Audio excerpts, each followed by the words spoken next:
자, 오늘 이제 사사기와 룻기입니다. 오늘은 좀 시대라는 말을 한번 생각하고 넘어가면 좋을 것 같아요. 우리가 구약계관 서론에 보면은 특히 이제 신약 시대는 이게 신약 성경에 쓰여진 시대가 짧아서 어떤 시대 구분이라는 게 따로 없거든요. 근데 구약 같은 경우는 긴 시간 동안의 역사를 다뤘기 때문에 시대 구분이 아주 분명하게 있습니다. 제가 그 부분을 이번에 서론할 때는 거의 그냥 지나가다시피 했는데 어떻게 되죠? 처음에 창세기 1장부터 11장까지 원시 역사, 창조 타락, 노아 홍수 바벨탑까지. 그 다음에 어떤 시대가 옵니까? 드디어 하나님이 우리의 믿음의 조상 아브라함을 부르셔서 아브라함부터 창세기 끝까지 이때 무슨 시대라고 하냐면 보통 족장 시대라고 하고요. 아브라함이 족장이었어요. 그죠? 우리가 이제 자칫 성경을 읽다 보면 주의 깊게 안 보면 아브라함이 그냥 아브라함하고 뭐 사라 이 정도만 생활한 걸로 생각하기 쉬운데 아닙니다. 아브라함 최소 수백 명의 하인들 내지는 그 집단을 거느린 큰 족장이었습니다. 당연히 그 이삭과 야곱도 그랬고요. 큰 무리였어요. 자, 족장 시대가 끝나고 400년간의 그 애굽이라는 요람에서 아브라함에게 말씀하신 대로 큰 민족을 이루고 나서 어떤 시대가 옵니까? 출애굽기부터 모세와 여호수아라고 하는 아주 특출한 지도자들이 이끄는 시대가 오죠. 자, 그리고 여호수아 죽음 사후부터 요즘 우리가 주일날 보는 사무엘 시대, 사무엘 다음 왕정이 생기죠. 그 왕이 세워지기 전까지 바로 오늘 우리가 살펴보는 사사 시대가 한 300년가량 지속되고요. 그 다음에 방금 말씀드린 대로 왕국 시대가 오는데 왕국 시대는 크게 둘로 또 나뉘어요. 첫 번째 왕 누구? 사울, 그 다음 다윗, 그 다음 솔로몬. 이 세 명이 각각 40년씩 다스려서 한 120년간은 온 이스라엘을 통치해요. 통일왕국 시대라고 그래요. 뭐 적으실 필요는 없습니다. 서론에 다 있고요. 근데 이제 솔로몬 이후에 솔로몬의 우상 숭배와 교만으로 인해서 나라가 우리나라처럼 남북으로 찢어지죠. 그 남북으로 찢어진 분열된 상태가 한동안 지속돼요. 분열왕국 시대라고 하죠. 다 합쳐서 왕국 시대입니다. 그리고 나서 이 분열왕국이 북쪽이 먼저 망하고 북이스라엘이 먼저 망하고 아수르에 의해서 남쪽도 바벨론에 의해서 망해서 이제 포로로 끌려가죠. 자, 그래서 이제 이 다음부터는 북쪽 얘기는 이제 거의 안 나오고요.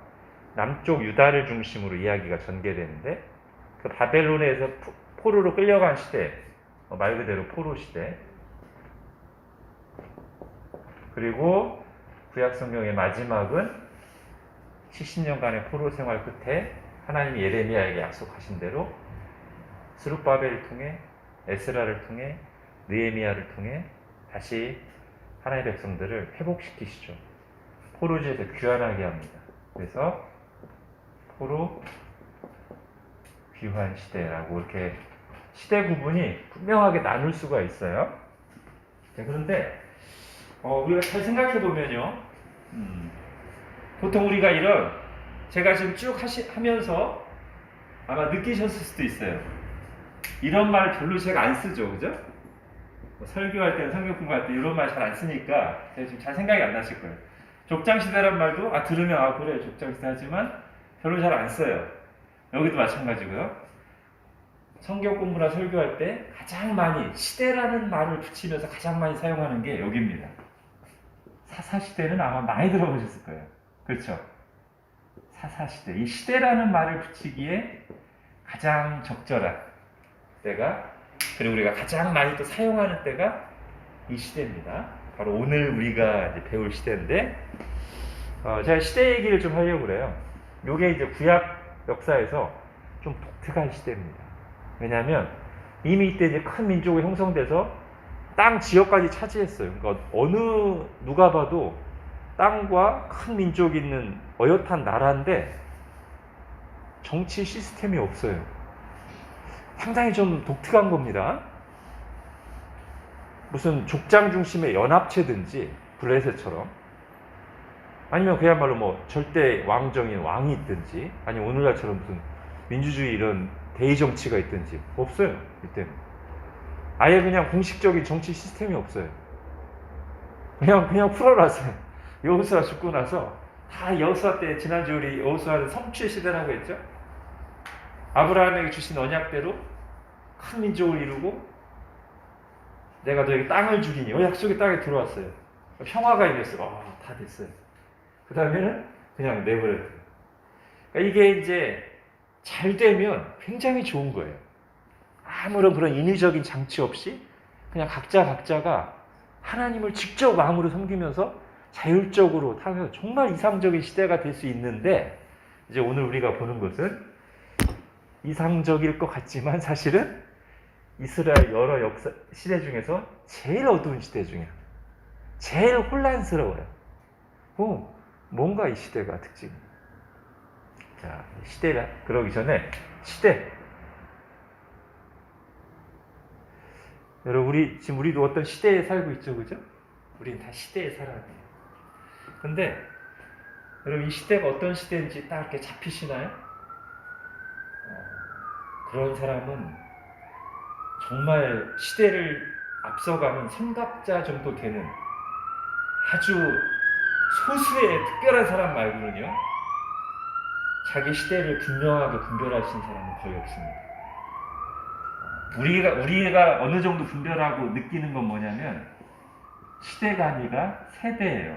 세대는 우리가 느껴요. 세대 차이라는 말도 쓰죠. 지금 여기도 딱 지금 우리 세대가 딱 세 세대가 있습니다. 우리 최락 형제와 의창사님 어르신 세대, 제가 이제 중간 정도 세대, 여기 이제 젊은 세대. 딱 지금 요 정도면 한 세대씩 차이가 난다고 볼 수 있어요. 이거는 우리가 느껴요. 왜? 일단 비교 대상이 있어. 제가 창대 형제를 봐도 우리 세대하고 좀 다르네. MZ세대? 요즘 흔히 말하는 MZ세대.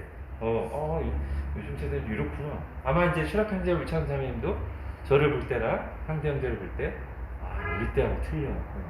그러니까 이거는 세대는 짧아요. 짧고 같은 시대 안에서도 비교 대상이 있어요. 그러니까 구분이 돼. 의식할 수가 있어요. 세대는. 근데 시대는 이 여러 세대들이 합쳐진 훨씬 더 큰 배거든요. 이거는 인식하기가 어려워요.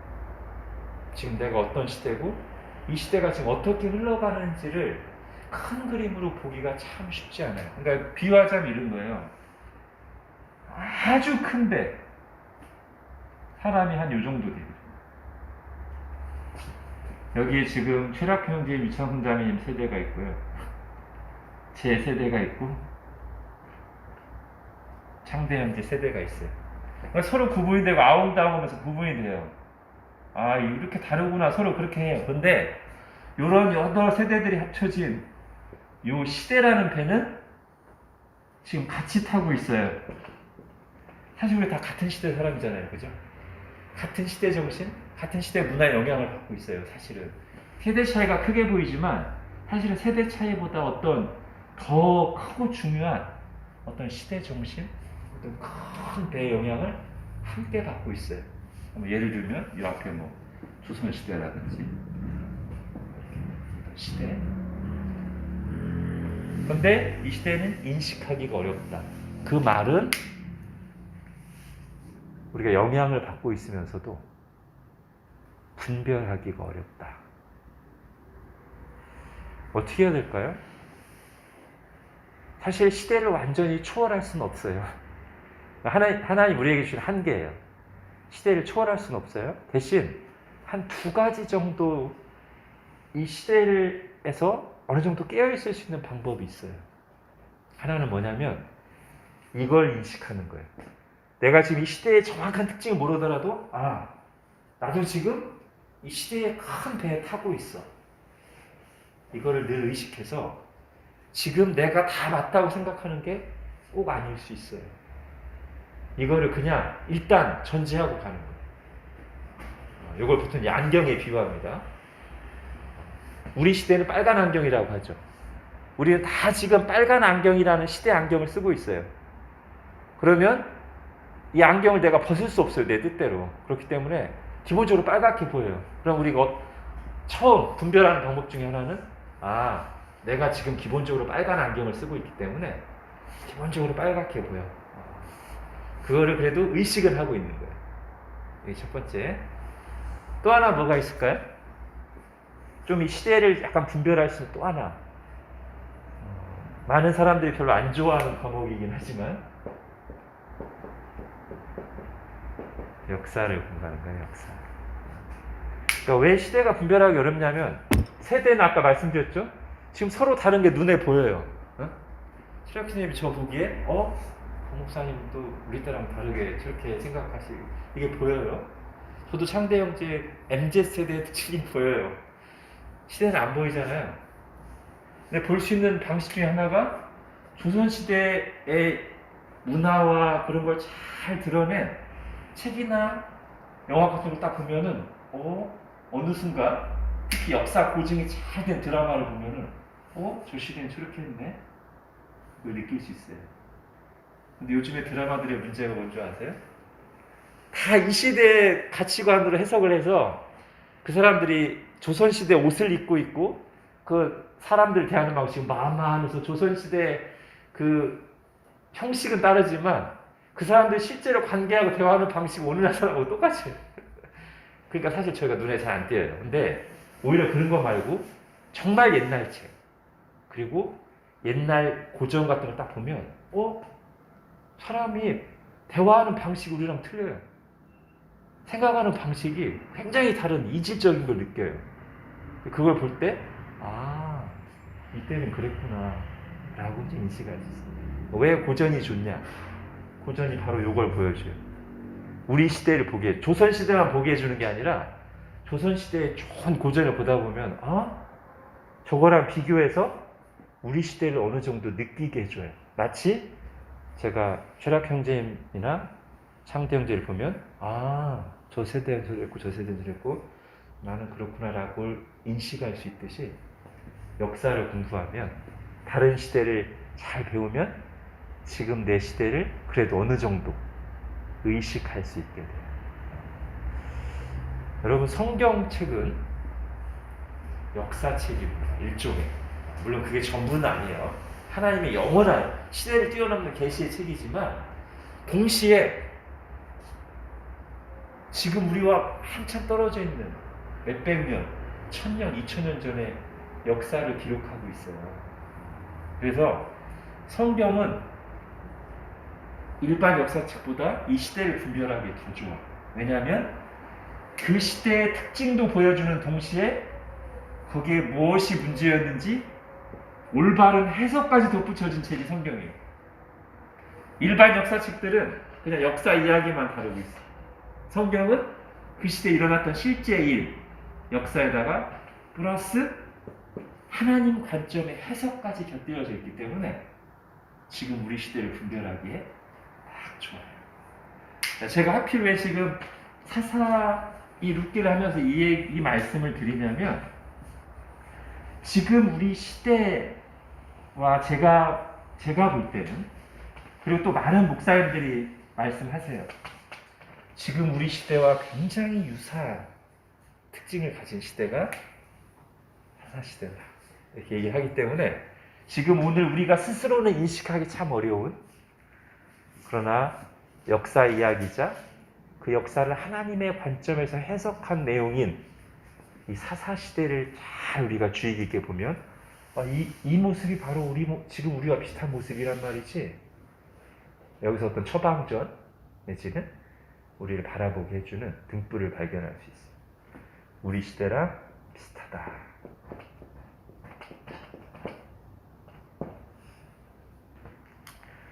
자, 그런데 이제 오늘 두 권을 하잖아요. 사사시대를 다룬 책이 두 권 있어요. 사사기, 그다음 룻기. 야, 지금까지 구약 개관하면서 사사기, 룻기를 같이 본 적은 한 번도 없어요. 사사기 1시간, 룻기 1시간 했는데 요번에 지금 이렇게 압축해서 하기 때문에 같이 하는데 같이 하니까 좋은 점이 있습니다. 자, 사사기와 룻기를 한번 같이 비교하면서 특징을 먼저 개괄적으로 보고 그 다음에 이제 사사기와 룻기를 따로 볼게요. 자, 우선 사사기는요, 룻기와 대비해서 어둠이 강조돼요. 사사시대가 얼마나 어두운지 이게 두드러져요. 사사기는. 룻기는요, 그 어두운 시대에도 비추었던 환한 빛 이야기를 하고 있어요. 다른 말로 하면 이렇게 말하면 잘 정리가 될 것 같아요. 여러분, 이 사사시대도 하나님이 일하셨을까요? 일하지 않으셨을까요? 당연히 일하셨죠. 당연히 택한 백성이, 이스라엘 백성이 은혜를 베푸셨죠. 그죠? 사사시대는, 사사기에도 분명히 그 얘기가 나와요. 사사들을 보내서 그들을 구원하시고 은혜를 베푸신 얘기가 나와요. 그런데 사사기는 이렇게 말하면 좋을 것 같아요. 하나님의 은혜에도 불구하고 계속되는 인간의 죄와 실패. 여기에 더 강조가 있어요. 사사기는 하나님의 은혜에도 불구하고 계속 실패하는 인간의 죄, 실패의 모습이 더 두드러지게 드러난다면, 반대로 룻기는 거꾸로 인간의 연약함, 실패에도 불구하고 하나님이 은혜를 베푸시고 하나님의 뜻을 성취해 가신다. 이쪽에도 방점이 있어요. 그러니까 사사기에도 하나님의 은혜와 인간의 실패가 다 나오고, 룻기에도 인간의 실패와 하나님의 은혜가 다 나오는데, 여기는 인간의 실패가 더 크게 부각되어 있고요. 그래서 전체적으로 어두워요. 룻기는 인간의 연약함이 있지만 그걸 뛰어넘는 그런 연약한 인간들까지도 사용하셔서 하나님의 뜻을 결국 성취하고야 마시는 하나님의 은혜가 훨씬 더 강하게 나타나서 빛이라는 말이죠. 자, 또 이렇게 해볼 수도 있습니다.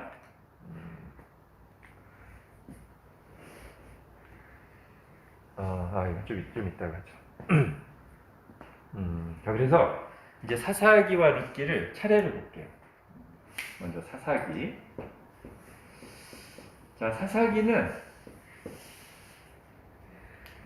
자, 우리가 이제 성경을 공부하다 보면 성경책이 굉장히 의도적으로 문학적인 구조와 장치를 갖추어서 기록된 책이라는 것을 점점 더 확인하게 돼요.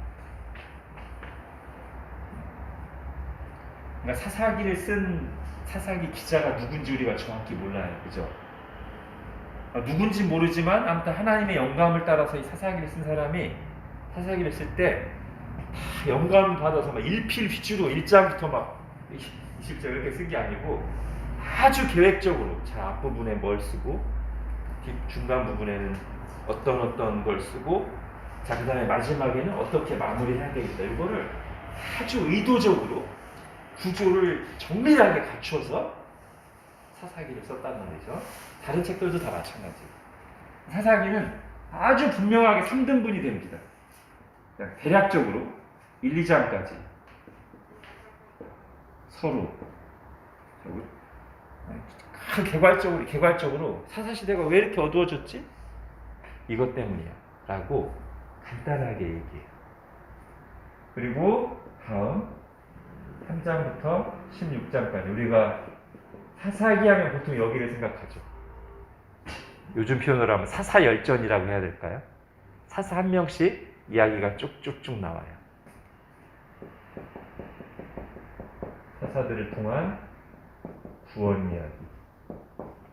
이 부분의 특징은 좀 이따 살펴보겠습니다.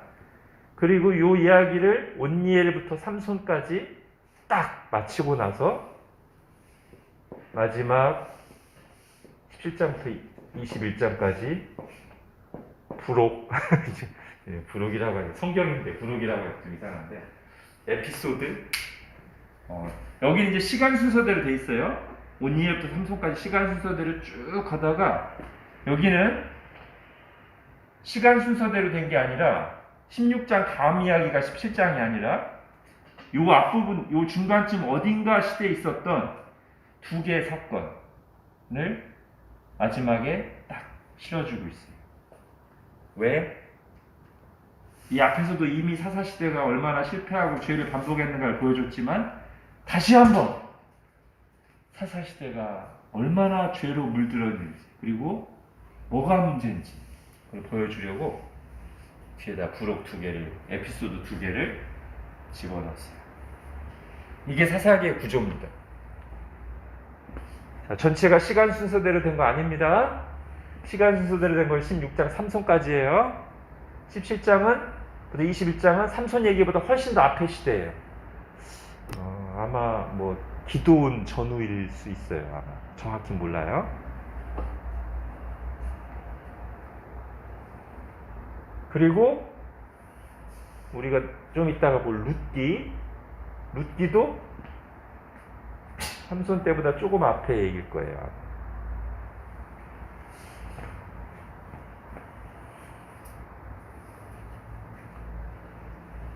자, 그러면 서론부터 잠깐 볼까요? 사사기 서론에서는 왜 사사시대가 이렇게 실패한 시대, 어두운 시대가 됐느냐, 그 이유를 분명히 말하고 시작합니다. 첫 번째가 뭘까요? 우리 지난주에 신명기 끝나고 여호수아 했어요. 하나님이 요즘 우리 신명기 읽고 있잖아요. 공동체 성경 읽기, 그죠? 신명기에서 모세를 통해서 반복해서 주시는 명령 중에 하나가 뭐냐면 너희가 가나안 땅에 들어가거든. 가나안에 있는 족속들을 다 없애고 그걸 본받지 말고, 그죠? 우상 숭배하지 말고 온 마음과 뜻과 힘을 다해 하나님을 사랑해라. 이게 이제 핵심인데 일단 그 명령을 안 지켜요.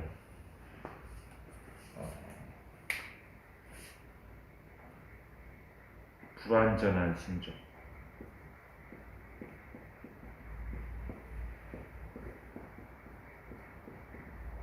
지금 가나안의 우상숭배 문화, 음란한 문화, 여러 하나님의 뜻과 너무나 다른 문화들이 가득해요. 이스라엘 백성들이 여기 들어왔어요. 이 잘못된 문화를 어떻게 해야 되죠? 잘못된 문화를 다 없애고 새로운 하나님 나라 문화를 세워가야 되는데 그걸 하기 위해서 하나님께서는 이걸 다 없애버려라고 명령하셨어요. 예를 들면 요즘은 이러면 안 됩니다. 요즘 선교 가가지고 선교지에 있는 뭐 이슬람 성전 막 때려부시고 그러면 안 되죠, 그죠? 그거는 복음의 방식이 아니에요. 근데 구약 시대에는 그래야 됐어요. 그러니까 우리가 항상 구약 성경에 나오는 내용을 문자 그대로 신약 시대, 지금 우리 시대에 적용하면 안 되는 게 많습니다. 이것도 마찬가지예요. 영적 전쟁도 구약 시대에는 진짜 다 죽였단 말이에요.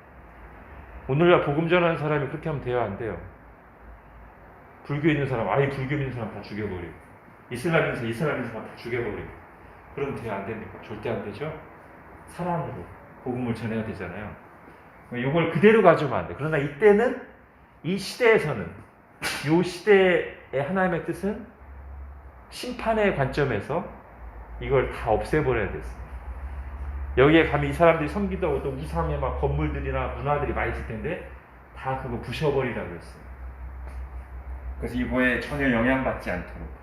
근데 많이 남겨뒀어요. 그러더니만 나중에는 마치 솔로몬이 이방 여인들 데려왔다가 점점 그 이방 여인들의 우상 숭배 문화에 물들듯이 이스라엘도 하나님의 말씀에 순종하지 않고 남겨뒀다가 점점 거기에 영향받기 시작해요. 때로 어떤 문화들은 그럴싸하게 보이는 것도 있고, 지금 우리나라도 지금 몇 년 전부터인가 괜히 갑자기 유치원, 초등학교에서 할로윈 축제라는 걸 하고 있죠, 그죠? 우리나라하고 아무 상관도 없고 사실 별로 의미도 없는데 그냥 누군가가 상술로 들여온 것 같아요. 그래서 요즘에 믿는 부모들이 유치원들과 초등학생 같은 믿는 부모들이 그것 때문에 갈등하고 있어요. 애들은 재밌어요. 막 분장하고 막 하니까. 되게 귀신 문화잖아요, 일종의. 그리스도인 부모는 그게 불편해. 그렇다고 막 무조건 하지 마 하는 것도 또 아니고 그래서 막 갈등하고 있어요. 이렇게 문화 전쟁이 있어요, 문화 전쟁. 근데 그거를 방치하고 순종하지 않아서 이게 올무가 됐습니다. 그래서 결국은 어디로 이어집니까? 네, 우상숭배로 이어지죠. 항상 문제는 이거예요. 이제 3장부터 16장에 보면 계속 우상숭배했다는 얘기가 나와요.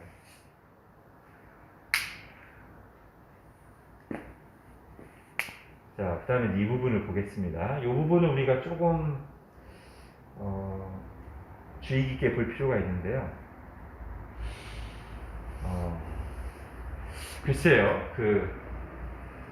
우리 제가 보통 한국 교회에 대해서 이해할 때는 이 사사기 강해를 하면 사사기를 가지고 설교를 하면 또 뭐 주일학교에서 사사기 얘기를 하면 마치 영웅담 같은, 물론 여기에 믿음이 붙었지만 믿음의 영웅담 얘기들로만 이렇게 설교하거나 가르치는 경향이 있거든요. 근데 사사기를 이렇게 잘 보면 그렇지가 않아요. 사사들이 물론 한편으로는 믿음의 사람들 맞습니다. 근데 이 시대 자체가 전체적으로 아까 어둡고 실패 시대라고 했잖아요. 그 중에 누구도 들어가냐면 사사들도 들어가요. 사사들도 시대의 사람들이어가지고 요 3장부터 16장이 우리가 보통 뭐라고 말하냐면 나선 하강형이라고 해요. 나사모처럼 이렇게 빙글빙글 반복돼요. 어떻게 반복됩니까? 이스라엘이 우상 숭배하고 하나님이 그들을 적군에게 붙여서 고통을 주자 그들이 부르짖고 회개하니까 사사를 보내서 구원하시는 이야기가 계속 반복되거든요. 근데 그냥 반복되는 게 아니라 이걸 반복하면서 나사못이 밑으로 내려가듯이 점점 추락한다고요. 근데 추락하는 게 누가 추락하냐면 이스라엘 백성만 추락하는 게 아니라 잘 보면 사사들도 점점 이 시대에 물들어가서 점점 사사답지 못한 모습을 많이 보여줘요. 아주 대표적으로 이렇게 비교하면 제일 좋을 것 같아요. 점점 내려가는데 처음과 끝을 비교하면 아주 차이가 크겠죠? 맨 첫 번째 사사 누굽니까? 별로 안 유명한 사사. 그죠? 어디에? 왜 안 유명할까요? 아무 흠이 없어요. 드라마틱한 게 없어요, 이 사람은. 아주 그냥 스탠다드, 모범이에요. 그냥 하나님 믿고 싸워서 승리했어요. 아무 문제가 없어. 그러니까 유명하지가 않아. 근데 맨 마지막 사사 누구죠? 사사기에 나오는 삼손. 삼손 어때요? 이게 하나님의 사람 맞나 이거? 라는 생각이 들 정도죠. 정욕 앞에 반복해서 넘어지고 영적인 분별력도 별로 없고 그냥 힘만 센 놈 같아요. 어떻게 보면 좀 세게 말하면. 그러나 물론 믿음의 사람 맞아요. 근데 좀 너무 질이 떨어져. 그죠? 근데 이 과정이 다 괜찮다가 삼손만 그런 게 아니고요. 점점 떨어져요. 기도원 문제 있어요? 없어요? 기도원도 약간 문제 있어요. 그죠? 기도원도 하나님을 전적으로 의지하지 않아서 하나님을 2번이나 또 시험하잖아요. 양털 시험하고. 나중에 또 전쟁이 이기고 나서는 사람들한테 뭐 가져오라고 해가지고 그거 가지고 우상 비스무리한 거 만들어가지고 오브라에. 그죠? 사람들이 뭐 그거 우상 숭배듯이 숭배하잖아요. 그렇게 엉터리로 하니까 기도원의 아들이 또 반역을 일으키고 그렇게 되잖아요. 그런가 하면 또 입다 어때요? 약간 헷갈리는 서원을 하죠, 그죠? 그러지 않아도 되는데 입단이 약간 깡패 출신이에요, 그죠? 건달 출신 오늘날로 하면 건달 출신인데 갑자기 사사가 됐어. 근데 사사가 되더니만 처음에 하는 서원이 만약에 하나님이 저 백성 암몬 족속을 나에게 붙이시면 내가 집에 들어갈 때 싸움이 이기고 들어갈 때 제일 먼저 나오는 것을 하나님께 제물로 바치겠습니다. 사람이 나오면 어떡하려고. 사람을 제물로 바치는 거는 하나님 이스라엘 백성에게 아주 하지 말라고 금한 명령 중에 하나죠, 그죠? 사람을 제물로 바치는 게 누구예요? 암몬 족속이나 모압 족속이 하는 거예요. 흰놈의 골짜기에서 몰렉이라는 신을 섬길 때 사람을 막 애들을 불에 지나가게 하고 막 그런 거. 인신공양들이. 근데 거기에 영향을 받은 거죠, 입다도. 시대의 사람이에요. 사사시대가 반복되니까 점점 가나안 문화에 물들어가는 거예요. 그러니까 이들을 구원하기 위해서 하나님이 세우신 사람들조차도 그 시대에 물든 모습을 점점 보여줘요. 나중에 삼손까지 가서는 아주 엉터리고요. 자, 요걸 꼭 기억하시기 바랍니다. 사사시대는 제가 아까 처음에 말씀드릴 때 사사기와 룻기가 있는데, 룻기는 그 어두운 시대에도 일하시는 하나님의 그 모습이 더 강조돼서 밝음이 드러난다면, 사사시대는 이 시대가 얼마나 어두운가를 보여주는데, 그 방식이 요 중간 가운데 토막 부분에서는 이렇게 나선 하강형으로 점점 추락하는 걸 보여준다. 자, 말씀 한번 찾아볼게요. 2장 가보십시오. 2장.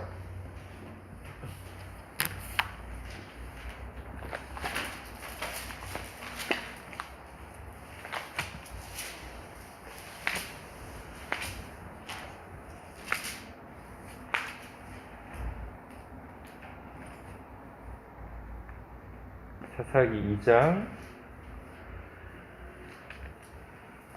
자, 1장, 2장이 제가 서론이라고 했고, 사사시대의 전반적인 분위기와 왜 이렇게 됐는지 이유를 밝히는 부분이라고 했죠.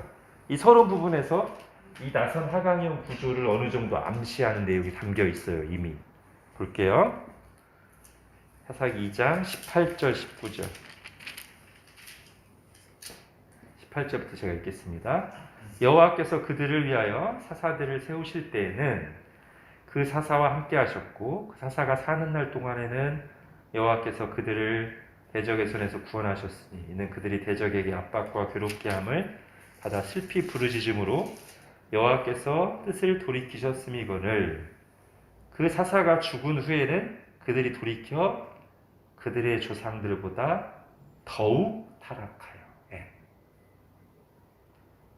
더욱 타락하여 다른 신들을 따라 섬기며 그들에게 절하고 그들의 행위와 패역한 길을 그치지 아니하였을 때, 하나님의 은혜를 경험하면서도 점점 추락한다는 거예요. 지금 사사시대는 그거를 이스라엘 백성들도 보여주고 사사들도 보여주고 있다.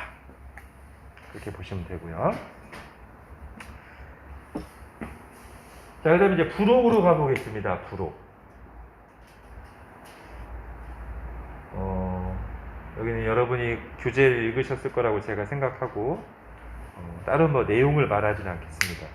다만 이 부록의 소리가 주의 깊게 볼 게 있는데, 하나는 이제 미가의 집안 얘기고 하나는 이제 베냐민 지파와 이스라엘 나머지 동족 간의 전쟁이잖아요. 근데 그 두 가지 에피소드의 주인공이 두 번 다 누구냐면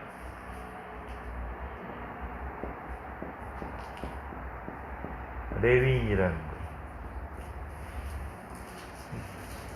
자, 이 부록의 소리가 기억할 게 뭐냐면 두 가지 에피소드가 나오는데 두 가지 에피소드 다 레위인이 주인공이에요. 근데 이게 좋은 이야기의 주인공이 아니라 아주 얼마나 타락했는지를 보여주는, 이스라엘이 얼마나 엉망진창인가를 보여주는 이야기의 중심에 누가 있다? 레위인이 있다. 두 번 다. 의도적인 거예요. 자, 또 하나.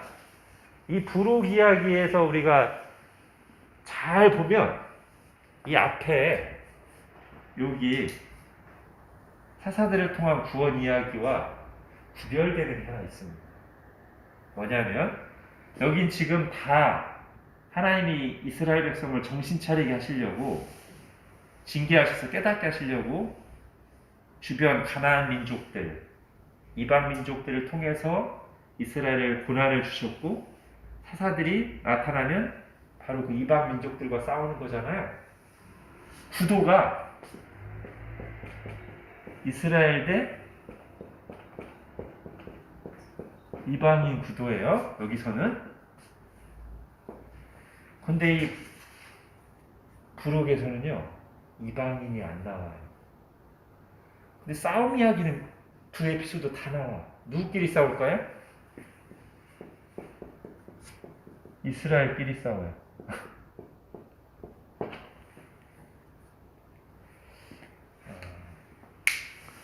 다른 말로 하면 이스라엘 내부 문제. 자, 그럼 제가 아까 무슨 말씀을 드렸냐면, 자, 여기는 이제 반복되는 이야기를 쭉 한 다음에 마지막에 이 두 가지 에피소드를 붙임으로써 이스라엘 백성이 얼마나 타락했는지, 그리고 이들의 문제가 뭔지를 보여주기 위해서 이걸 붙였다고 했잖아요. 이게 딱 그 용도예요, 지금. 왜 이스라엘의 문제가 뭔가를 보여주는 게 바로 이 두 가지거든요. 두 번째 거부터 할까요? 이스라엘의 진짜 문제는 여기서 계속 반복해서 나왔던 이방인들이 침략한 게 이스라엘의 진짜 문제가 아니라는 거예요. 사사시대, 이 어두운 사사시대의 진짜 문제는 저 민족이 쳐들어오고 암몬 족속이 쳐들어오고 미디안 족속이 쳐들어오고 이게 사사시대를 어둡게 만든 진짜 문제가 아니고 이스라엘 내부에 있던 죄 문제가 사사시대를 어둡게 만든 진짜 문제예요.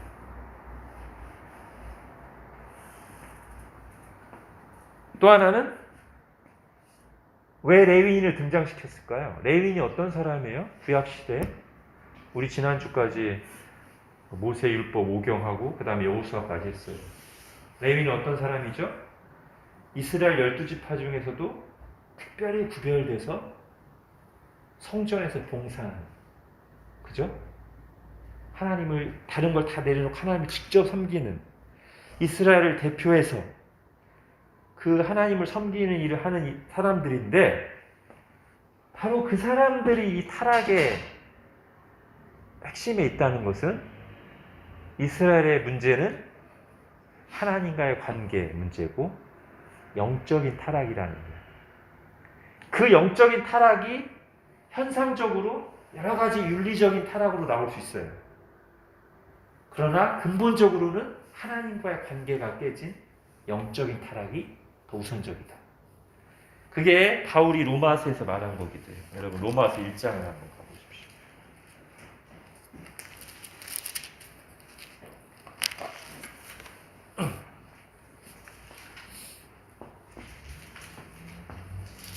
자, 로마서 1장은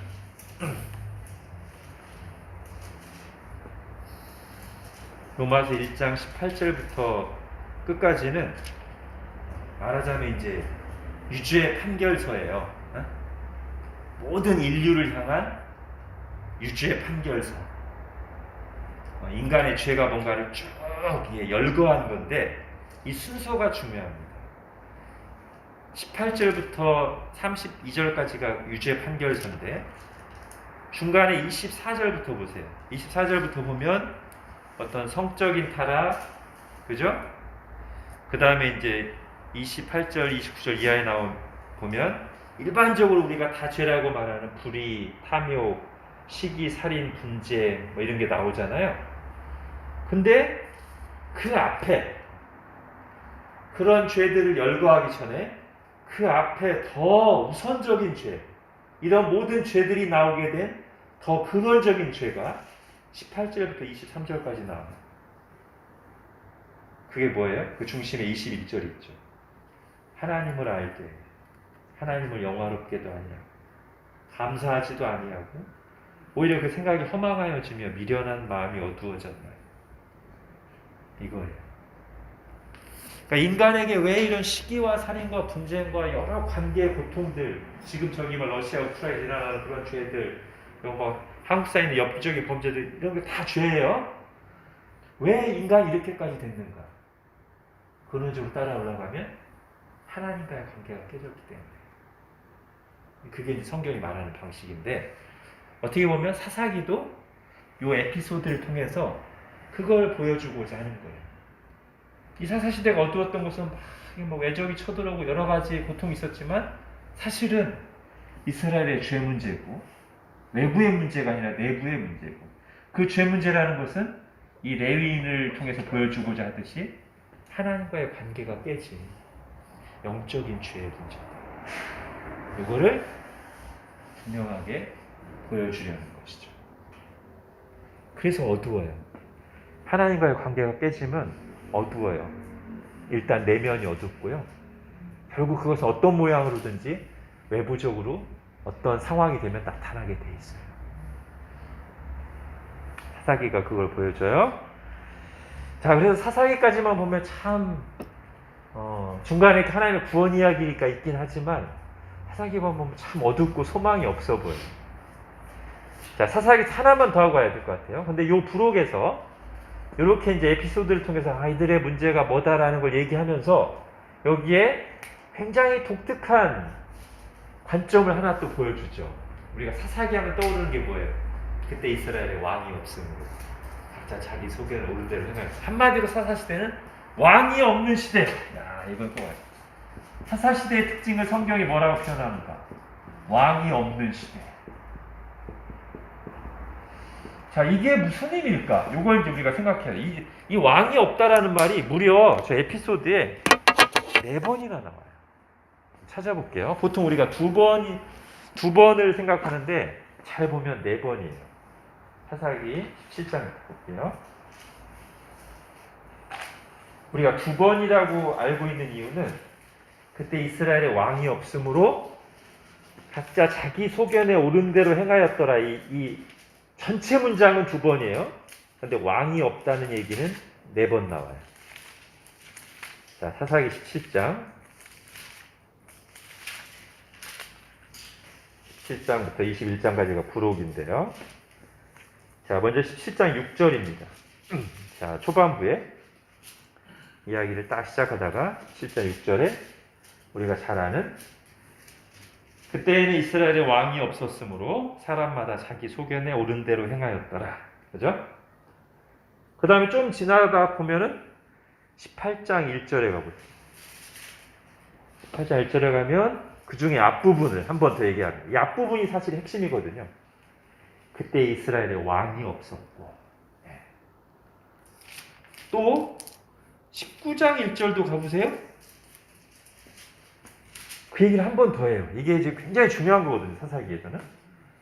19장 1절에도 두 번째 에피소드를 들어가면서 이스라엘에 왕이 없을 그때 한 번 더 왕이 없다는 얘기를 하고 자, 맨 마지막 절 21장 25절에서 다시 한번 이 에피소드의 끝이자 사사기의 끝으로서 그때 이스라엘에 왕이 없으므로 사람이 각기 자기 소견에 옳은 대로 했다. 자, 이 정도 하면 이제 사람들이 이게 중요한 거구나. 그죠? 알겠죠? 이스라엘에 왕이 없다는 것. 사사시대의 특징은 왕이 없는 시대라는 게 지금 성경이 말하고자 하는 핵심이구나. 그럼 이게 무슨 뜻일까? 여러분, 사실 이 왕 문제는요. 왕.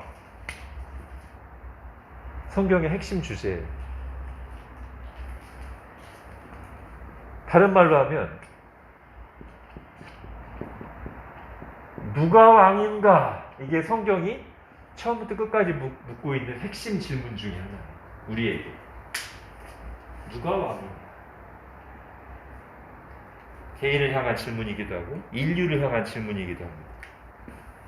누가 왕이냐? 네가 왕이냐? 그렇게 되면 이제 망하는 거고요. 하나님이 제 왕이십니다. 그러면 그게 하나님 나라예요. 제가 하나님 나라에 대해서 여러 번 했죠? 하나님 나라를 가장 간결하게 진술하면 하나님이 다스리시는 나라. 다른 말로 하면 하나님이 왕인 나라예요. 하나님 나라요? 왕. 성경의 주제가 뭐라고요? 예수 그리스도 하나님 나라. 그러니까 지금 왕 문제는 성경의 핵심 주제예요. 그거를 지금 사사시대가 이 당시의 정치 제도를 도구로 사용해서 영적인 메시지를 전하는 거예요. 그래, 이 시대는 아직 왕정이 생기기 전이니까 왕이 없지. 근데 지금 단순히 그 얘기를 하는 게 아니에요. 왕국이라고 하는 정치 시스템 없는 얘기를 하는 게 아니라 그 얘기를 하면서 동시에 이스라엘 백성은 하나님을 왕으로 섬기는 백성인데 왜 자꾸 왕이 없는 시대라고 하지? 예, 하나님은 왕으로 계세요. 다만 이스라엘이 하나님의 왕 대신을 받아들이지 않고 각자 자기 소견에 오른 대로 하나님을 왕으로 받아들였다면 왕명을 따라야죠. 모세 때 주신 율법을 따라야지. 그런데 이스라엘 백성들은 하나님이 버젓이 왕으로 계신데 왕명을 따르고 왕이 주신 율법대로 따르는 게 아니라 말씀대로 사는 게 아니라 내가 왕이 돼서 각자가 왕이 돼서 각자 자기 소견에 오른 대로 각자가 갑이 됐어요. 갑. 다들 고객 정신으로 가득해. 자, 제가 아까 오늘날 우리 시대가 사사시대랑 비슷하다 라고 할 때 이 특징 때문에 그래요. 오늘날 다 왕입니다. 조그만 애들도 다 왕이야. 다 어릴 때부터. 부모들이 다 막 이렇게 해서도 왕 되고 막 TV에서 보는 게 다 네 멋대로 살아가서 이 시대의 메시지이기 때문에 다 왕이에요. 어딜 가도 다 고객님 하니까 다 고객의식이 충만해가지고 조금만 내 욕구대로 안 되면 막 분노가 치솟아요. 어떻게 나한테 이럴 수가 있는가. 조금만 손해보면 못 견뎌요. 서비스가 와야 돼 나한테. 왕인 나에게 고객 왕인 나에게 서비스가 와야 되는데 못 견뎌요. 부부 사이에도 막 참지를 못해요. 나도 왕이고 너도 왕인데 어디 너무 이혼을 쉽게. 다들 왕이다 보니까 공동체를 이루기 어려워요. 그러니까 다들 그냥 나 혼자 산다가 개인주의예요. 다 왕이에요 지금. 이게 지금 우리가 같이 타고 있는 이 시대라는 배의 중요한 특징 중에 하나입니다. 그런데 여러분 사사시대 사람들을 한번 생각해보세요. 이 사람들이 이걸 잘 인식했을까요? 아니요. 나중에 이 사사기 보면 제가 이건 아까 안 하고 넘어갔지만 오늘 다 할 수 없으니까 이 앞에 하고 이 뒤하고 대칭되는 게 두 가지가 있어요. 여기서 하나님 앞에 나서 물어봐요. 주여 우리가 나가서 저 가나안 족속들과 싸우리이까?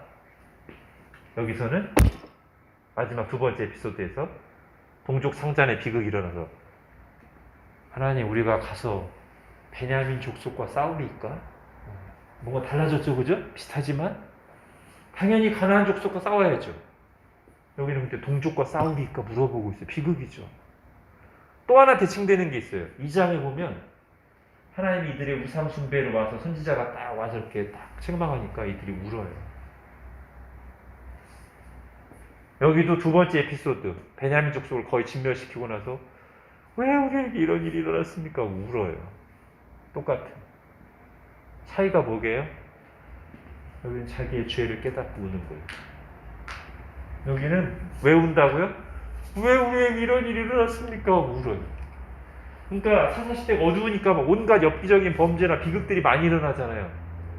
당연히 힘들어하고 슬퍼하죠. 근데 왜 이런 일이 우리 사회에 일어나고 있지? 진짜 이유는 몰라요. 그러니까 답답한 거예요. 여러분 이 시대도요. 여러 가지 문제들이 있어요. 막 정치 문제, 경제 문제, 사회 문제, 막 남녀 갈등 문제 다 있어요. 근데 그 현상만 따지고 있어 다. 그죠? 물론 현상 다뤄야죠. 근데 더 근본적인 문제를 다뤄야 되는데 그 부분에서 다 같이 생각하고 있기 때문에 안 바뀌어요. 다 왕이라는 생각에 다 동의하고 있기 때문에 그걸 바꿔야 되는데 그거는 아무도 바꾸려고 안 해. 그래 너도 왕이고 나도 왕인데 그래. 근데 이렇게 시작해요. 성경으로 가면 왕의 자리에서 내려와. 우리 다 지금 왕의 자리에서 올라왔기 때문에 이게 문제거든. 우리 왕의 자리에서 내려갑시다. 하나님 왕의 자리에 올려드리고 우리 그 앞에서 경청합시다. 이렇게 해야 이게 원래 근본 문제가 해결되는 건데 지금 같은 시대 문제를 공유하고 있기 때문에 네가 나 쳤냐? 아마 내가 문제지. 이거는 같이 싸우고 하지만 진짜 문제 너도 왕이고 나도 왕인 문제는 아무도 안 다뤄요. 그거는 왜냐하면 다 같이 동의하고 있는 거예요. 그거는. 그게 문제인데. 여기 똑같아요. 사사시대. 그때 이스라엘에 왕이 없으므로 각기 자기 속에는 옳은 대로 행하니라가 이 시대의 진짜 문제인데 그것에 대해서는 아무도 인식을 안 해요. 그냥 당장 그것 때문에 그게 자라고 자라서 싹튼 결과물만 보고 도대체 왜 우리한테 이런 비극이 생겼지? 이것만 슬퍼하고 힘들어하고 있어요. 문제를 몰라, 원인을. 근데 이들은 스스로 문제를 모르지만 사사기 성경은 이 짧은 부록 4번에 걸쳐서 이 얘기를 4번이나 한다. 이 사장을 4번이나 이때의 진짜 문제는 왕이 없는 것이다. 이 왕이 없다는 것은 나중에 뭐 사울왕, 다윗왕 같은 정치 제도, 인간 왕 없는 문제를 얘기하는 게 아니고 하나님의 다스림을 받지 않는 그 문제다. 그걸 얘기하고 있어요. 자, 이게 이제 사사시대의 어둠이라면, 자, 짧게 룻기. 너무나 아름다운 러브 스토리. 룻기.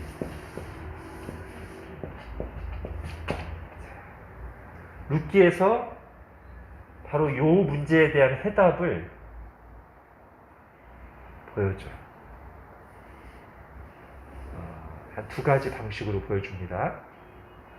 첫 번째는 우리 얼마 전에 제가 사무엘상 25장 할 때 나발 이야기할 때 한번 잠깐 했었어요. 뭐죠? 이름을 통한 메시지. 그죠?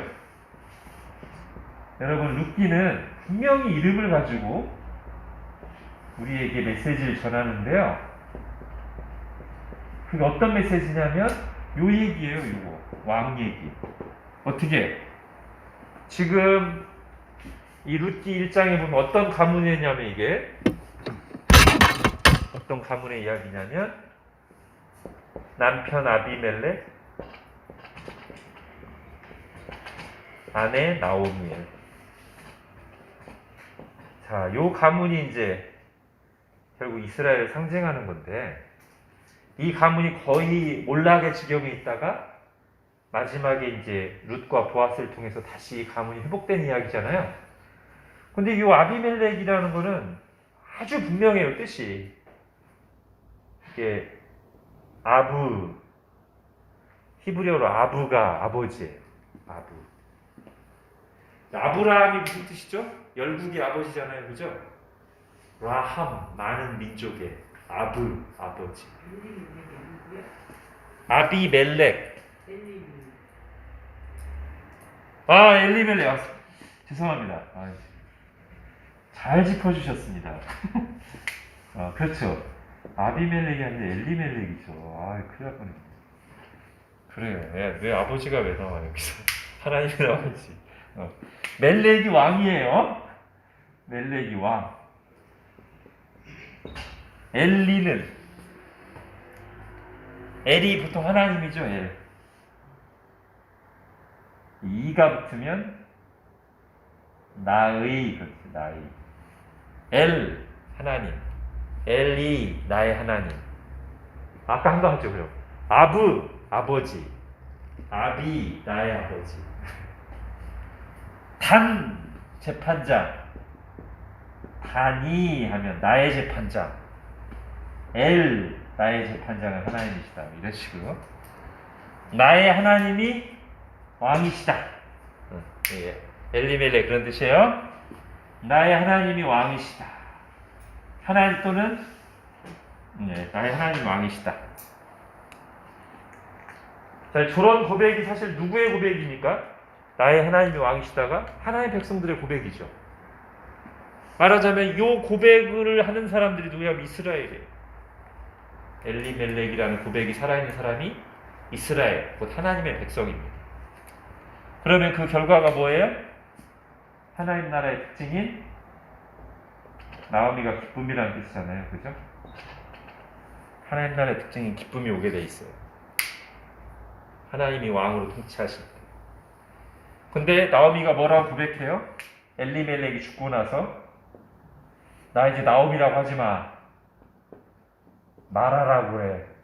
말하는 고통, 쓰다 이런 뜻이죠. 나 이제 기쁨 아니야. 나 써. 이게 잘 보세요. 우리 지금 사사기하고 같이 보니까 딱 사사시대 얘기예요. 저게 엘리멜렉이 죽어서 왕이 없는 시대이기 때문에 나오미가 아니라 고통, 사사시대 고통이 가득하다. 그 얘기예요. 지금 저 이름을 통해서 그걸 함축해서 보여주는 거예요. 근데 이 가문이 회복되죠? 자, 이 가문이 회복돼서 나중에 보면 나오미가 기뻐하는 게 나와요. 다시 자기 이름대로 기뻐해. 뭐가 회복되냐면 룻과 보아스를 통해서 이 거의 멸문하려고 하던 이 가문이 다시 많은 자손을 얻게 돼. 엘리멜렉의 가문이 다시 회복돼요. 이스라엘이 회복되는 거예요. 하나님이 나의 하나님이 왕이시다가 회복돼요. 자, 그런데 이 회복 이야기의 끝에 자, 여기서 이제 우리가 또 놓칠 수 없는 게 있죠. 이 룻기 맨 마지막이 뭐로 끝나요? 다윗의 족보로 끝나요. 이 엘리멜렉의 룻과 보아스의 이제 증손자인가요? 거기가 누구예요? 이세예요. 이세, 다윗 아버지. 여기서 구약 왕, 즉 그리스도의 예표, 우리의 진정한 왕이신 예수 그리스도의 예표인 다윗 왕이 여기서 딱 등장하면서 룻기가 딱 끝난다는 거예요. 그러니까 자 보세요. 사사기에서는 끝에 사사기의 진짜 문제, 왕이 없는 것, 왕이 와야 우리가 회복될 수 있어 라고 문제 제기하고 어둠으로 끝났다면 룻기는 룻과 보아스의 아름다운 새하얀 이야기를 통해 빛을 비추다가 마지막에 왕이 없는 게 문제라고? 하나님이 왕을 예비하고 계셔. 하나님이 왕을 보내주실 거예요. 이제 신약으로 이어지면 이 세상 왕 대신 하나님을 버리고 죄 가운데 여러 가지 고통과 죽음으로 신음하고 있는 세상에 다윗 왕으로 이 예표했던 진짜 왕 누구? 예수 그리스도를 하나님이 어두운 인간 역사 속에서 예비하시고 예언하시고 준비하시다가 때가 참에 왕이 오셔서 하나님 나라를 선포하시고 이루시니까 의와 평화와 기쁨의 나라가 임하는 것이죠. 그죠? 예, 그것을 축약해서 보여주는 게 룻기라고 할 수 있어요. 그러니까 어떻게 보면 이 사사시대와 룻기로 이어지는 이 흐름과 이 메시지는 성경 전체의 메시지를 요약한 것 같은 느낌. 인간의 문제는 왕이 없는 것이다. 하나님의 왕 되심을 거부하고 각자 자기가 왕이 돼서 사는 거야. 선악과를 먹을 때 네가 선악과 먹으면 네가 하나님처럼 될 거야. 네가 왕이 될 거야. 거기서부터 문제가 생겼어요. 그래서 죽음과 고통과 부작용이 왔어. 이 문제를 해결하는 방법은 그 죄 문제를 해결하실 그리고 하나님과 우리의 관계를 회복시켜줄 진짜 왕 다윗이 예표하는 진짜 왕 예수 그리스도께서 오셔야 된다. 그거를 보여주고 있다. 자, 그러면서 룻기는 진짜 짧은 이 4장밖에 안 된 얘기에 요거에 더해서 하나 더 다뤄요. 성경이 말한 핵심 주제는 다 다루는 것 같아요. 뭐도 다루냐면 이방인의 구원 문제를 다뤄요. 네? 룻기가 이 엘리멜렉과 나오미로 대표되는 이 가문의 회복, 즉 이스라엘의 회복 이야기를 다루면서 예수 그리스도의 예표인 다윗 왕 얘기까지 하는데 이 과정에서 이방인의 구원 얘기까지 다룬다니까요. 룻기 엄청난 책이에요, 진짜. 누가 이방인입니까? 예, 바로 저 룻기의 룻이 이방인이죠. 모압 여인이 원래 하나님의 백성이 아니었어요. 근데 어떻게 해서 룻이 하나님의 백성에 합류해서 다윗 왕의 조상이 됩니까? 이스라엘이 넘어진 거예요. 그죠? 이 엘리멜렉 가면 이스라엘이 넘어졌어요. 이스라엘의 넘어짐이 섭리가 돼서 오히려 이스라엘이 넘어졌을 때 하나님은 그걸 통해서 이방인을 구원하시고 오히려 그 이방인을 혈통을 통해서 그리스도가 오게 하시는 하나님 섭리를 베푸셨단 말이에요. 바울이 나중에 이와 비슷한 얘기를 한번 합니다. 로마서를 보시죠. 로마서 11장.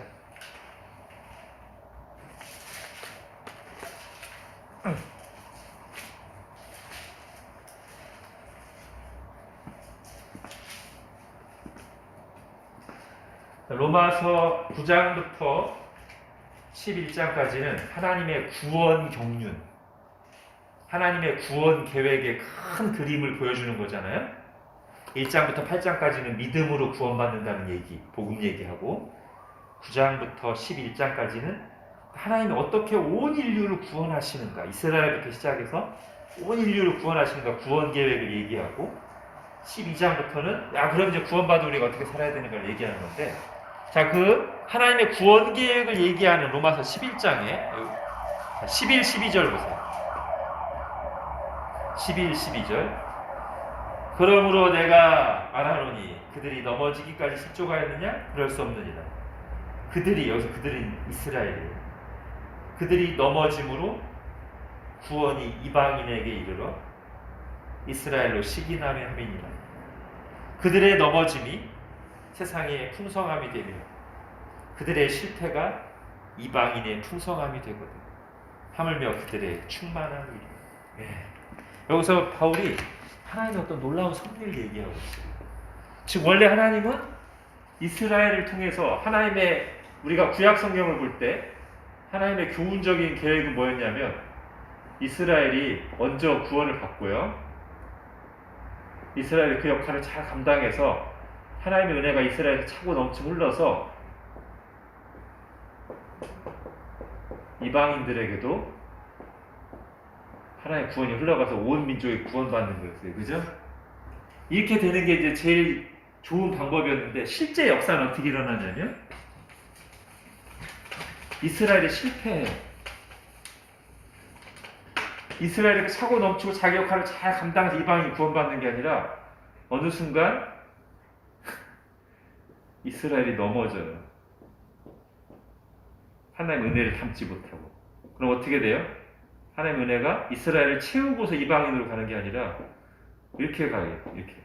이스라엘의 넘어짐이 오히려 이방인에게 먼저 구원 이르게 되는 계기가 되고, 이방인들에게 구원에 꽉 찰 때 다시 넘어져 있던 이스라엘도 구원받게 되는 이런 방식이 돼요. 이 바울이 지금 그 얘기를 비슷하게 하고 있는 건데, 요 얘기의 이 방식의 예표가, 예고편이 어디서 나오는 거예요? 룻기에서 나오는 거예요. 엘리멜렉 가문, 이스라엘을 대표하는 엘리멜렉 가문이 넘어졌는데 그게 오히려 룻이라고 하는 이방인이 구원받는 계기가 됐어요. 그리고 그 이방인이 구원받아서 은혜를 받으니까 다시 엘리멜렉 가문이 회복됐어요. 다 이 얘기죠, 그죠? 야, 근데 실제로 룻이 저 구원으로 들어올 때 했던 고백을 한번 들어볼게요. 룻기가 보십시오.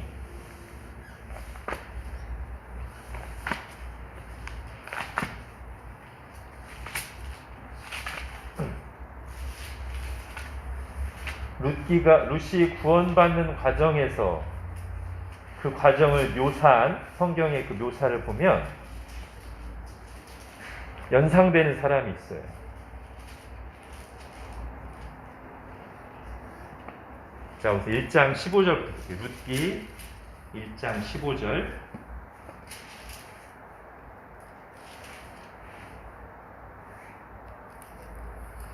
나오미가 또 이르되 보라, 네 동서는 그의 백성과 그의 신들에게로 돌아가나니 너도 너의 동서를 따라 돌아가라.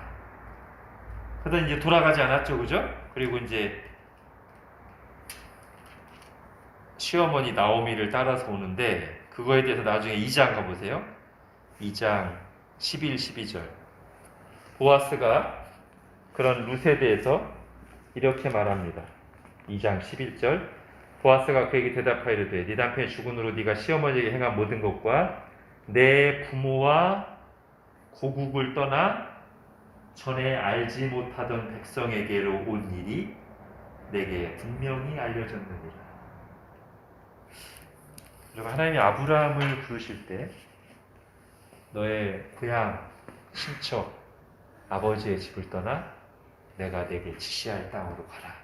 그랬더니 아브라함이 여호와의 말씀 따라 갈 바를 알지 못하고 나아갔죠. 딱 지금 룻이 그러고 있어요.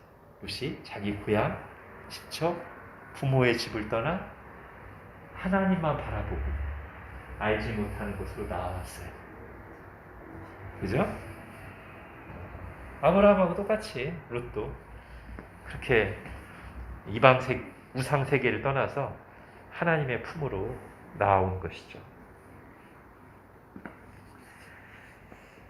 자, 그래서 룻기가 그냥 겉으로 볼 때는 보아스와 룻의 아름다운 사랑 이야기고요. 그것도 물론 좋은 메시지예요. 왜냐하면 룻과 보아스가 보여주는 그 아름다운 대화와 행동 하나하나가 다 이 사사기에서는 보기 어려운 모습이에요. 사사기에는 사사들조차도 그런 모범을 잘 못 보여줬거든요. 아까 제가 앞에서 말씀드렸잖아요.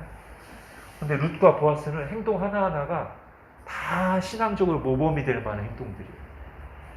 그러니까 사사시대 진짜 모범은 누구냐면 사사들이 아니에요. 룻과 보아스예요. 어떻게 보면. 그런 면에서도 룻과 보아스 사랑 이야기는 분명히 좋은 메시지를 담고 있지만 사실 그거보다 더 깊이 들어가면 지금 이런 메시지들이 룻기를 통해 하나님이 우리에게 보여주고자 하시는 큰 그림이자 성경의 핵심 메시지라고 할 수 있고요. 자, 시간이 많이 됐지만 짧게 룻기 하면서 안 할 수 없는 게 두 가지가 있어요. 룻기를 다루면서 룻기 공부했는데 이 얘기 안 하고 갔다 그러면 이제 안 되니까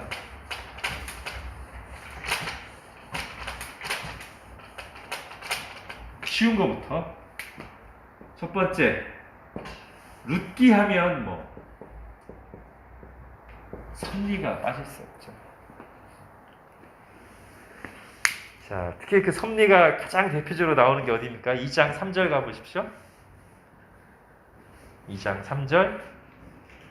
룻이 가서 베는 자를 따라 밭에서 이삭을 줍는데 우연히 엘리멜렉의 친족 보아스에게 속한 밭에 이르렀더라. 제가 이걸 항상 이렇게 얘기합니다. 우연히라고 쓰고 섭리라고 읽는다. 우리에게 우연처럼 보이는 일들이 사실 하나님의 섭리야. 예. 근데 잘 보세요. 이게 오늘 사사기랑 같이 보니까 참 좋은 것 같아요. 사사기에는 놀라운 기적과 능력이 많이 나와요. 그죠? 근데도 실패해요. 룻기에는요? 이런 거 일치 없어요. 그냥 아주 평범한 시골의 평범한 사람들의 일상 이야기. 근데 거기에 보이지 않는 하나님의 섭리가 있고 오히려 이걸 통해서 하나님의 영광이 더 찬란하게 드러나요.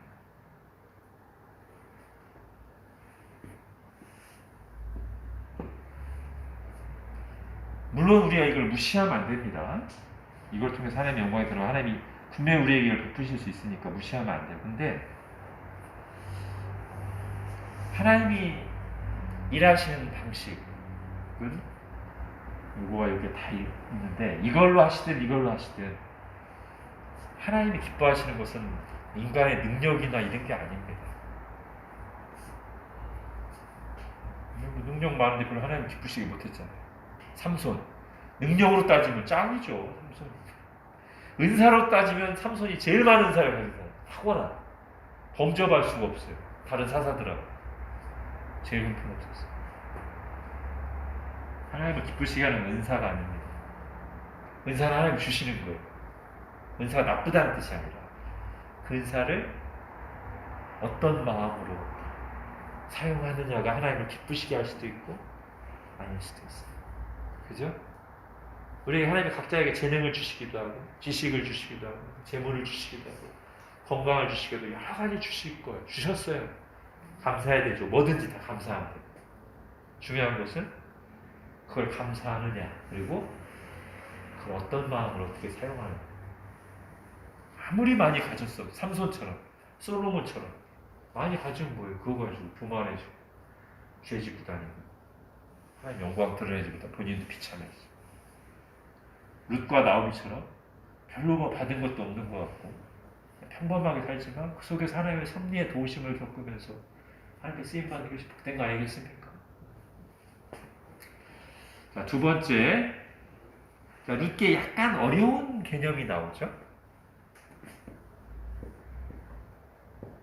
기업 물을 자, 그죠? 이게 사실 요즘 잘 안 쓰는 표현이라서 저도 이걸 막 이해하는데 좀 약간 시간이 걸렸던 것 같아요. 잘 안 와닿아요. 지금 무른다는 말은 사실 우리가 쓰긴 써요. 아마 어른들은 더 이거 물러, 예, 그죠? 예. 근데 이제 성경에서 말하는 요 무른다는 게 뭐냐면요. 이건 해석을 듣고 나시면 훨씬 더 쉬워지실 거예요. 요게 다른 말로 하면 구속이에요. 또 다른 말로 하면 속량. 그럼 저 구속 속량이 뭐죠? 그냥 구원이라고 하면, 예? 구원하고 구속하고 어떻게 달라요? 구원은 그냥 말 그대로 어려운데 빠져있는 사람께 건져내주는 거예요. 근데 굳이 구속이라고 쓸 때는 여기 뭐가 있는 겁니까? 또는 속량이라고 할 때는 그냥 어려운 데 있는 사람을 구원해 주는 게 아니라 그 사람을 대신 값을 치르고 구원해 줄 때 구속이라고 합니다. 아시겠죠? 그냥 구원은 어려운데, 죽음 가운데, 고통 가운데 있는데 그걸 건져주는 겁니다. 근데 구속이라고 하면 또는 속량이라고 하면 대신 값을 치르고 구원해 주는 거예요. 그러니까 하나님 우리를 구원해 주셨는데 어떤 방식으로 구원해 주신 거예요? 구속의 방식, 그죠? 또는 대속의 방식으로. 그런데 이 기업 무른다고 할 때 이 무른다는 게 동사가 요거랑 똑같아요. 이 고엘인데 고엘, 히브리어라고 고엘인데 고엘 또는 동사랑 가알인데요. 제일 쉬운 문장 하나 할게요. 이사야 43장 1절에 내가 너를 구속하였고 내가 너를 지명하여 부르다니 너는 내 것이라 할 때 내가 너를 구속하였고 요 단어예요. 똑같은 단어. 구속. 그럼 이제 요 룻기 문맥에서 볼까요? 가난해서 땅을 예를 들면 저당 잡혔어. 근데 나는 저게 내 힘으로 저 땅을 다시 돌려받을 힘이 없어요. 그럼 누군가 이 사람하고 가까운 친족 관계 있거나 그런 사람이 오케이, 저 사람 어려우니까 내가 대신 값을 지불하고 이 사람이 저당에서 땅 돌려줄게. 이게 쉽게 말하면 무르는 거예요. 또는 레위기에 보면 이 무르는 게 두 가지가 있어요. 지금처럼 땅을 물러주는 게 있고요. 또 하나는 이스라엘에 종제도가 있었잖아요. 너무 가난해. 근데 내가 재산으로 저당 잡히고도 이제 땅도 없어. 그때 어떻게 하냐면 제가 종이 될게요. 제가 종이 되는 거예요. 그냥 가서. 근데 이제 다시 돈이 생기거나 어떻게 하면은 그 돈을 주고 이제 종에서 벗어날 수 있는데 스스로는 종에서 벗어날 힘이 없어요. 그럼 또 보아스처럼 가까운 친족이나 누가 대신 내가 대신 값 지불할 테니까 종되었던 사람 이제 자유인을 해봐. 그때도 똑같이 무른다는 표현을 써요. 이게 말하자면 우리 주님께서 우리에게 해가신 구속 성장이죠, 그죠? 우리가 종되어 있는데 주님이 대신 우리를 위해서 죄값을 치르시고 우리를 성장해 주시는 거예요, 그죠? 그 단어예요. 와, 그러고 보니까 진짜 룻기는 성경의 핵심 주제에 다 다루고 있네. 하나님 왕이시라는 얘기, 예수 그리스도의 예표 다윗왕 얘기, 이방인 구원받는 얘기, 섭리 얘기, 구속 얘기까지. 와.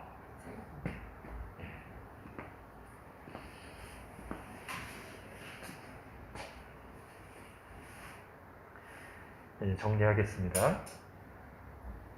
그래서 이 룻기는 이 어두운 사사시대를 비추는 빛이에요. 소망이 여기 있어요. 즉 사람보다는 이 어두운 시대 가운데서도 이 아주 작은 사람들 가운데 섭리하시며 일하시고 당신의 왕을 준비시키시고 말씀대로 이루어 가신 하나님이 인류의 소망이고 역사의 소망이에요. 그렇다면 오늘날 우리 시대가 사사시대와 비슷하다고 했는데 우리가 사람만 보면 참 소망이 없어요.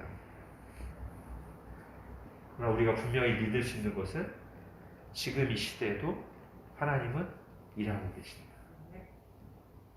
그리고 하나님 지금 이 시대에도 세상에서는 대단치 않을 수 있지만 하나님을 진정으로 경외하는 작은 자들 가운데 섭리하시며 당신의 구원 역사를 위해서 사용하시고 영광을 받으십니다. 그게 우리가 오늘 들어야 될 메시지입니다. 하나님 오늘 사사기와 룻기를 통해서 성경의 아주 핵심적인 내용들을 다뤘습니다. 특별히 인간의 여러 가지 겉으로 드러나는 문제들이 많이 있고 그것도 문제가 맞지만 사사기가 보여주듯이 더 근원적인 문제는 하나님의 왕되심을 거부하고 각자가 왕이 되어 있는 문제, 그 교만과 반역의 문제이며 이 문제를 해결하러 오신 분이 바로 예수 그리스도시고 이것은 사람이 계획하고 준비하고 노력해서 된 것이 아니라 하나님께서 계획하시고 인간의 모든 실패와 연약함에도 불구하고 하나님께서 친히 신실하게 일하셔서 성취된 일임을 사사기와 룻기를 통해서 다시 한번 들었습니다.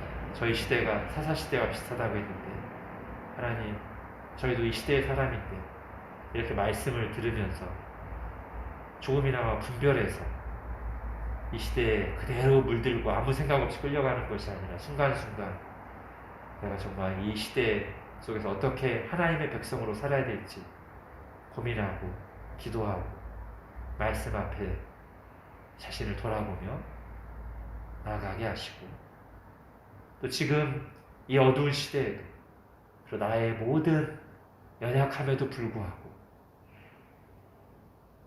나를 부르시고 우리와 함께 하시며 우리 편이 되어주시며 지금도 일하고 계시는 하나님을 믿음으로 바라보고 하나님께 소망을 두고 살아가는 저희들 되게 하여 주옵소서. 예수님의 이름으로 기도합니다. 아멘.